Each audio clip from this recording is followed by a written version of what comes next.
आज बंदर आह्वान देछन। आपण माने जानुछन वर्तमान सरकार जेन ताजा ताजा 4टा श्रम कोड आईन करिछन। आज पर्यंत भारत वर्ष रे गला 70 वर्ष धरिकी श्रमिक माने जेन जेन अधिकार हासिल करथिले गुटे स्ट्रोक रे सबु अधिकार मान को छिनी निया होचे। कर्मचारी माने जेन दिन को 8 घंटा काम करवार थिला से मान को 12 घंटा काम करवार लगी बाध्य करा होचे एवं अति न्यूनतम मजूरी रे से मान को रहबार लगी बाध्य करा होचे। तो आमे ई श्रम कोड बातिल करवार लगी ई बंदर आह्वान है एवं इटा केवल श्रमिक मानकर बंद कल नुहे। इथरे चाषी संगठन माने मार्चेंट एसोसिएशन माने वकील संघ समस्ते आमको विभिन्न राजनैतिक दल माने मध्य समर्थन देछन। कहीं समस्ते जानछन सरकार कर सबु नीति वर्तमान केवल कॉर्पोरेट मानकर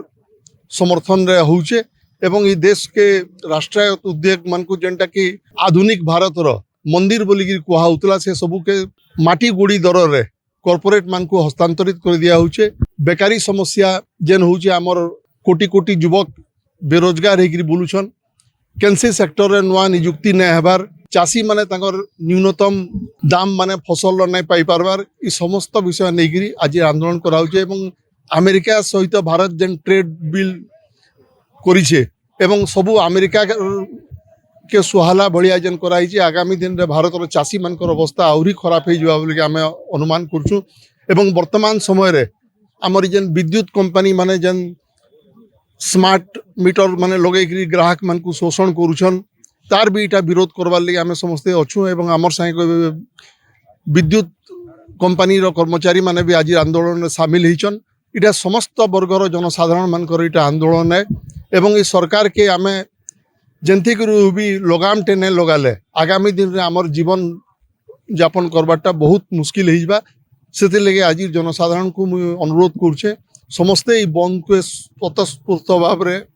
समर्थन करिकरी बंद को सफल करूनी एवं ई सरकार के गुटे जवाब दिया जाओ। विशेष करिकरी जीवन बीमा निगम रे जेन 74% एफडीआई रो एफडीआई के 100% के करबार लई जेन सरकार मसुदा करूछन सेथिर विरोध रे हमें राजरास्ता के ओल्लैछु और स्ट्राइक रे पार्टिसिपेट करूछु। तार कारण होचे एफडीआई जते बळे 74% थिला तार माध्यम रे जेन राशि आइसला सेटा ऑलरेडी कंज्यूम नहीं पारी आ तार पर 74 रो 100% के एफडीआई वृद्धि करबार कोनोसी कारण नैन। ई सबो मुद्दा के नहीं करी कृषक मानकर जेन मुद्दा अच्छे सेटा के समर्थन जणाई करी आमे स्ट्राइक के ओल्लैछु। स्ट्राइक रो जेन हमर डिमांड गुडाक अच्छे आमर निवेदन रहबा सरकार मानि न अदरवाइज आके आउरी भी आमर जेन विरोध आमर जेन स्ट्राइक आउ विभिन्न जेन प्रतिरोध गुड़ाक बढ़ते जावा एतकी कहीकि मोर वक्तव्य विराम दौचे। धन्यवाद। आज एक्चुअली 10टा ट्रेड यूनियन तरफ रू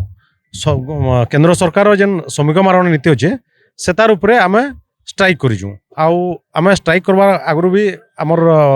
जनरल पब्लिक को सांगे माने जेनता आमर बस एसोसिएशन सांगे आम विभिन्न संगठन गुड़िक सहित आम सहयोग करके कथबार्ता भी करूँ जेनटा पब्लिक आमको स्वतःस्फूर्त भाव आज समर्थन कर कारण ये स्ट्राइकटा आम स्ट्राइक नहीं से यहाँ थ्रू आउट नेशन लगे आम स्ट्राइक करूँ जेहेतु आम यहाँ स्ट्राइक करूँ मेन मुद्दा है 1976 रु जेन एक्ट चली आसूला आम श्रमिक मानकर स्वार्थ रक्षा लगी से एक्ट के यहाँ गवर्नमेंट भांगी रुजी देचे आ सेतार बदल में 4टा नुआ लेबर कोड प्रणयन करछे जेन थी कि सबू प्रकार श्रमिक श्रेणी